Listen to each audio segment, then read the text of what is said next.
Bom dia pessoal, bem-vindos ao meu canal, meu nome é Leonardo e sejam bem-vindos para mais um episódio de Histórias do Norte. Como atualmente estamos passando por uma situação bastante complicada, que para quem estiver assistindo esse vídeo em um outro período, só para avisar vocês, hoje eu estou gravando, é dia 26/4/2020. E atualmente estamos passando por um problema muito complicado no mundo inteiro, que pode parecer algo caótico, mas que vai ter um fim. E pensando nisso, e hoje vou falar para vocês sobre Ragnarok, que é o fim dos deuses e a destruição total do mundo. Pois, como estamos vendo isso hoje, não a destruição total, mas uma situação que estamos passando por muitas dificuldades, pois eu estou gravando esse vídeo é dia 26/4/2020. E para quem estiver vendo esse vídeo numa outra data, depois pesquisa no Google para vocês saberem o que aconteceu nesse período, que é uma situação muito complicada, mas que vai passar e vai melhorar. Então eu vou explicar um pouco para vocês sobre Ragnarok, que para alguns é o final de tudo e a destruição total, mas para outros é também o renascimento. E a história que eu vou contar aqui para vocês, eu peguei o texto deste livro aqui, ó, que eu gostei muito, que é Mitos e Sagas Nórdicas. Que, ó, neste livro você encontra os mitos e sagas provenientes das Eddas, escritas por Snorri Sturluson, historiador e poeta islandês da Idade Média, que nasceu no ano de 1178 e faleceu em 1241. Isso são dados aproximados, tá? Sturluson ele foi responsável por transcrever as histórias da mitologia nórdica antiga de autores desconhecidos, transmitidas oralmente até então. E as Eddas, elas são em versos e em prosa, e são as mais importantes fontes de informações sobre a mitologia e os heróis nórdicos. Então eles são basicamente poemas em prosa e verso que contam as histórias da cultura nórdica, desde o começo da criação até o final, até a destruição total, que é o Ragnarok. Então, na mitologia nórdica, Ragnarok é uma série de eventos apocalípticos que vão culminar no fim do mundo. Enquanto os outros mitos narram eventos que já aconteceram, este conta o que está por vir. Os gigantes do gelo e fogo, eles entrarão em guerra contra os deuses e as batalhas levarão à destruição total do planeta e que ele será submerso na água. E uma das características distintivas da mitologia do norte é que as pessoas sempre acreditavam que seus deuses pertenciam a uma raça finita. Sendo assim, eles tinham um fim, eles não eram imortais. E eles argumentavam que os Aesir tiveram um começo e, portanto, devem ter um fim. E como eles nasceram de uma mistura entre elementos divinos e gigantes, sendo, portanto, imperfeitos, carregavam consigo o germe da morte. Porque, como vocês lembram, no primeiro episódio da série Histórias do Norte, eu contei para vocês que os primeiros deuses mais importantes da cultura nórdica, que começaram com Odin, Vili e Vei, eles eram metade deuses e metade gigantes. E como os homens, os deuses estavam fadados a sofrer a morte física para alcançar a imortalidade espiritual. E para os vikings, o episódio era como uma espécie de profecia que se concretizaria mais cedo ou mais tarde, num momento desconhecido. E conhecer o mito do Ragnarok nos ajuda a entender como os antigos nórdicos viam e entendiam o mundo no seu tempo. E se eles acreditavam de fato que o Ragnarok chegaria um dia, ou seja, que o caos e a destruição eram inevitáveis, seria compreensível que eles fossem tomados por algum sentimento de desolação e conformismo. Entretanto, não era esse o posicionamento que os vikings tinham em relação à morte inevitável.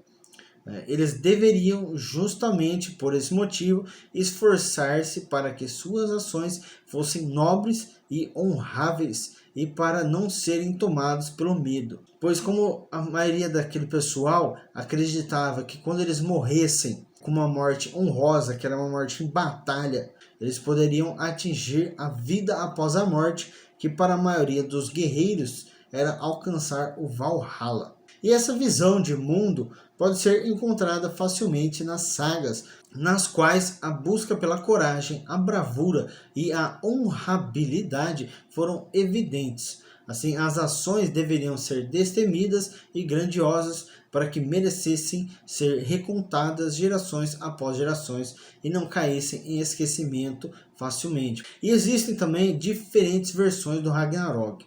E como eu falei, em alguns deles o evento representa o fim definitivo do cosmos, e em outras existe o renascimento. Os Aesir toleraram a presença do mal personificada por Loki no meio deles. Eles foram fracos e seguiram o conselho de Loki, permitindo que este os envolvesse em todos os tipos de dificuldades, das quais só poderiam se libertar ao preço de parte de sua virtude ou paz. Além disso, permitiram que Loki ganhasse tanta ascendência sobre eles, que ele não teve escrúpulos em roubá-los de sua pureza ou inocência mais querida, personificada por Balder o Bom. E tarde demais, os deuses perceberam o quão mal era esse espírito que havia encontrado um lar entre eles. E tarde demais, baniram Loki para a Terra, onde os homens, seguindo o exemplo dos deuses, ouviram seus ensinamentos e foram corrompidos por sua influência sinistra. Vendo que o crime era desenfreado e todo o bem estava sendo banido da terra, os deuses perceberam que as profecias proferidas na antiguidade estavam prestes a ser cumpridas e que a sombra de Ragnarok, o crepúsculo dos deuses, já se abatia sobre eles. Sol e Mani empalideceram de horror e dirigiram seus carros pelos caminhos designados, olhando com medo para os lobos perseguidores que logo os alcançaria e os devoraria. E enquanto seus sorrisos desapareciam, a terra ficava triste e fria, e o terrível inverno Fimbul começou. Então a neve caiu dos 4 pontos da bússola de uma vez só. Os ventos cortantes vieram do norte e toda a terra ficou coberta por uma espessa camada de gelo. Este inverno severo durou 3 temporadas inteiras sem interrupção e foi seguido por outros 3 igualmente severos, durante os quais toda a alegria desapareceu da face da terra e os crimes dos homens aumentaram com grande rapidez, enquanto, na luta geral pela vida, os últimos sentimentos de humanidade e compaixão desapareceram. Nos recantos sombrios da Floresta de Ferro, a giganta Angrboda alimentava diligentemente os lobos Hati, Skoll e Managarm, as crias de Fenrir, com a medula dos ossos de assassinos e adúlteros. E tal era a prevalência desses crimes vis que os monstros quase insaciáveis nunca deixaram de ter o que comer. E dia após dia eles ganhavam forças para perseguir Sol e Mani, e finalmente os alcançaram e os devoraram, inundando assim a terra com o sangue que pingava de suas mandíbulas. Diante desta terrível calamidade, a terra inteira tremeu.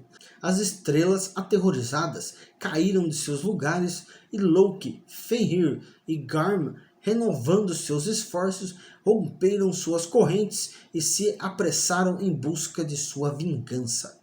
No mesmo momento, o dragão Nidhogg roía a raiz de Yggdrasil, que tremia até o galho mais alto.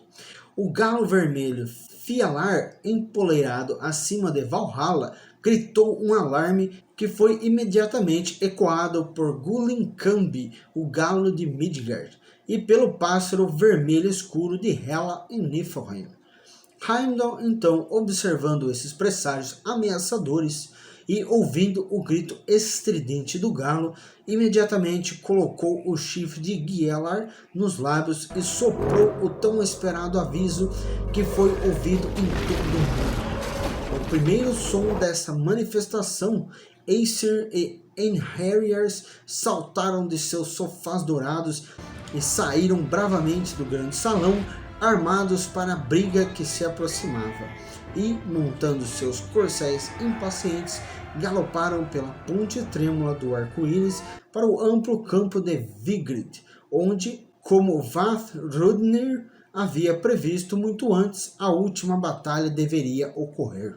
A terrível serpente de Midgard, Jormungand, foi despertada pela perturbação geral e, com imensas contorções e muito alvoroço, deixou os mares revoltados e com ondas enormes como nunca acontecera nas profundezas do oceano. Então ela se arrastou para a terra e logo se uniu à batalha pavorosa, na qual iria desempenhar um papel de destaque. Uma das grandes ondas provocadas pelos esforços de Jormungand colocou na área Naglfar, o navio fatal construído com as unhas dos mortos, cujos parentes haviam fracassado em seu dever. Assim que o navio chegou à água, Loki embarcou nele com o exército de Muspelheim e o conduziu com ousadia sobre as águas tempestuosas até o local do conflito com os deuses. Contudo, não era o único navio com destino a Vigrid, pois de um denso nevoeiro ao norte vinha outro navio, guiado por Hema, no qual todos os gigantes do gelo estavam armados até os dentes e ansiosos por um conflito com os Aesir, a quem sempre odiaram. Ao mesmo tempo, Hela, a deusa da morte, rastejou através de uma fenda na terra para fora de sua casa subterrânea, seguida de perto pelos Hellhounds Garm, os malfeitores de seu reino desanimado, e pelo dragão Nidhogg, que sobrevoou o campo de batalha carregando cadáveres sobre suas asas. Assim que ele pousou, Loki acolheu esses reforços com alegria e, colocando-se diante de todos, marchou com eles para a luta.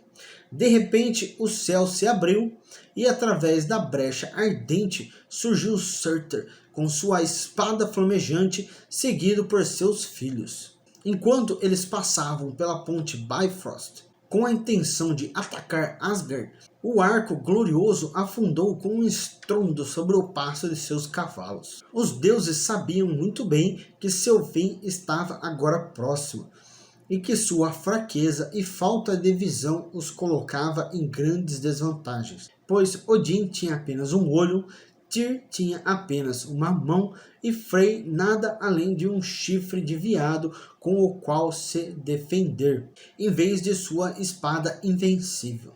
No entanto, os Aesir não mostraram sinais de desespero, mas como verdadeiros deuses da Batalha do Norte, vestiram suas roupas mais ricas e cavalgaram alegremente para o campo de batalha, determinados a vender suas vidas o mais caro possível.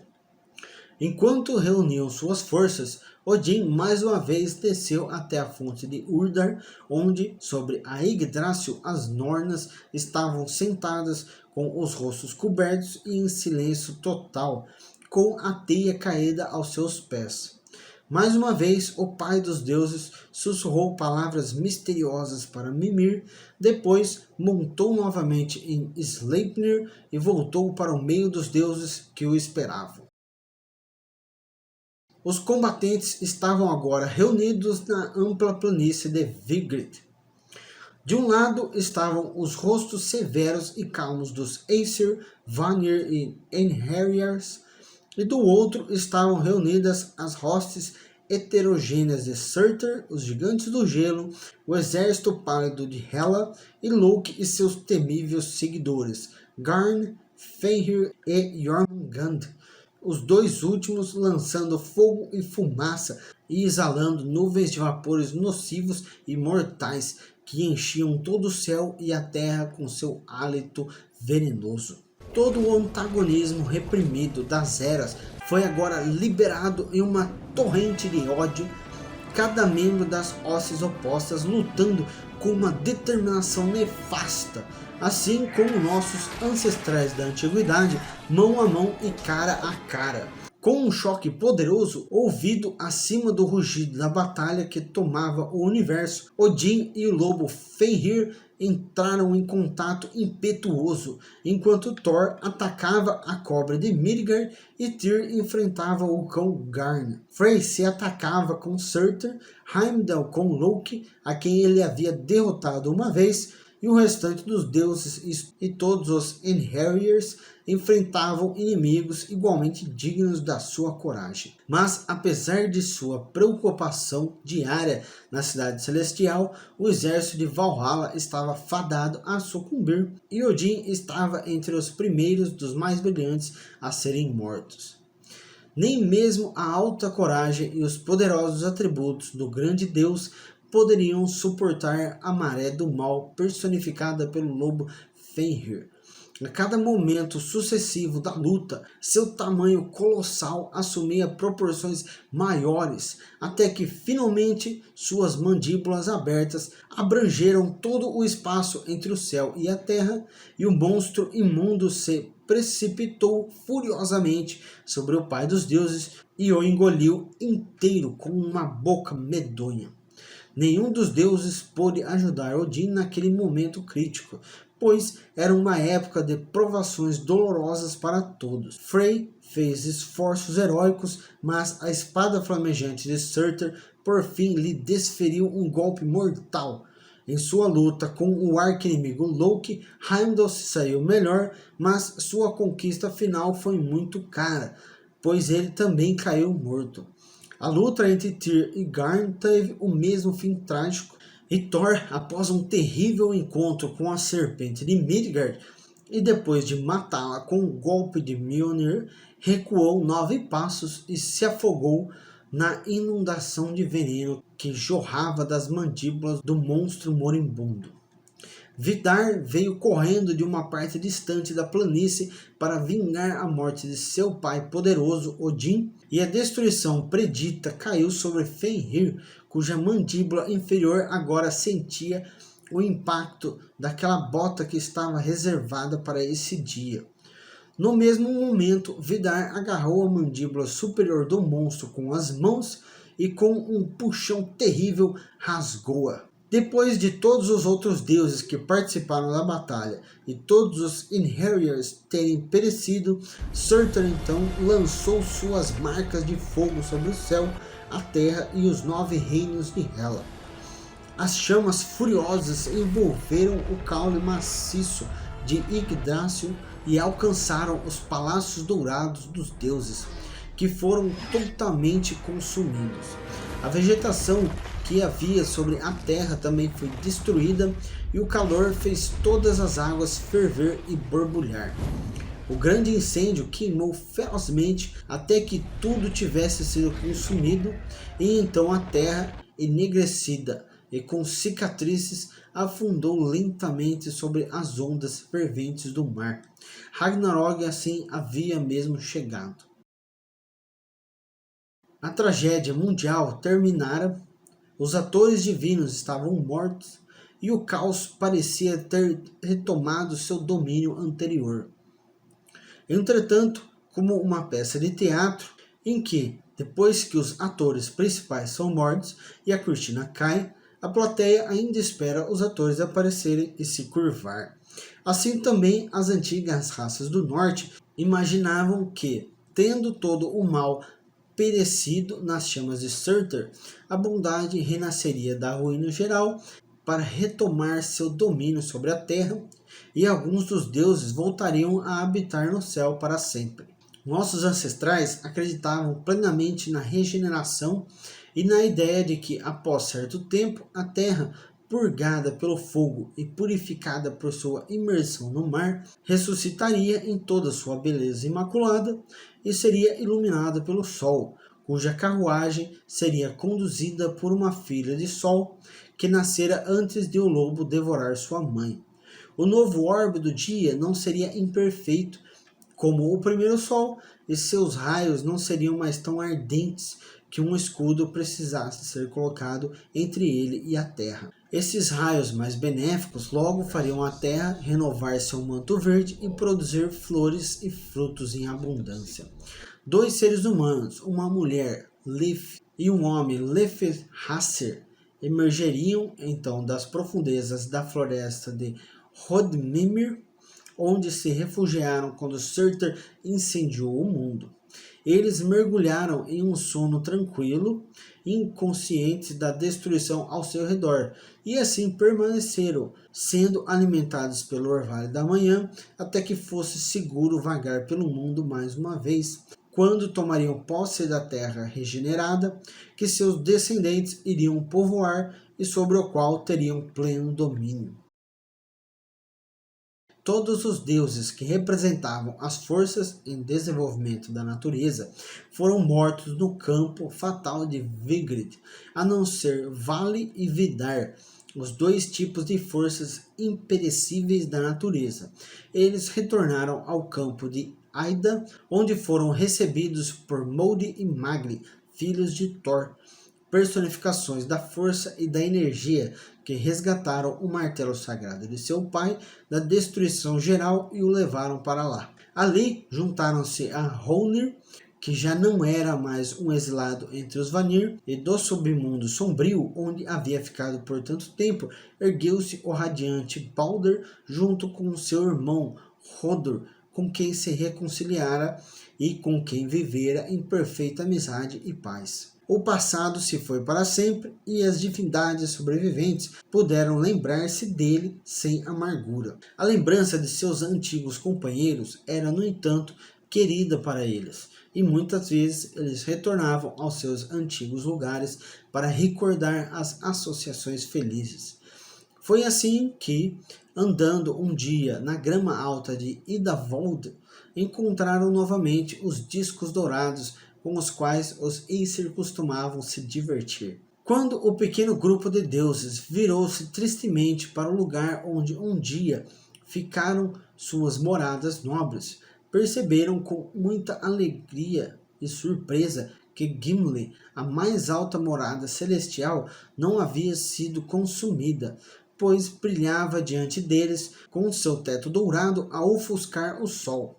Foram depressa para lá e descobriram, para aumentar sua alegria, que aquele se tornara o lugar de refúgio de todos os virtuosos. E esse foi o Ragnarok, o crepúsculo dos deuses, que, como vocês puderam ouvir através da narrativa deste livro aqui, que eu gostei muito, podemos perceber, mesmo com a destruição total que aconteceu e a morte de muitos dos deuses e dos humanos, há sempre o recomeço para trazer uma nova era de paz e prosperidade.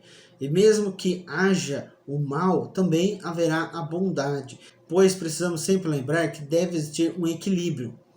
Assim, onde tem sempre muito mal, muita desgraça, vai existir também bastante bondade e felicidade e pessoas que querem ajudar para poder manter a balança da justiça em equilíbrio e assim não trazer todo o caos sobre a humanidade e sobre toda a existência, ou apenas trazer toda a bondade e plenitude, pois assim iríamos nos tornar algo sem ambições e sem vontade de crescer e nos tornarmos melhor, porque não iria existir nenhum desafio para poder superarmos. Então é essa a história que eu quero deixar para vocês. E eu vou ficando por aqui, pessoal. Muito obrigado pela atenção. Não se esquece, dê aquele joinha também, que é de graça, não paga nada. Se inscreve no canal, porque eu sei que tem muitas pessoas que assistem meus filmes e não se inscreve no meu canal. E marca o sininho para vocês poderem receber notificações dos próximos vídeos que forem saindo.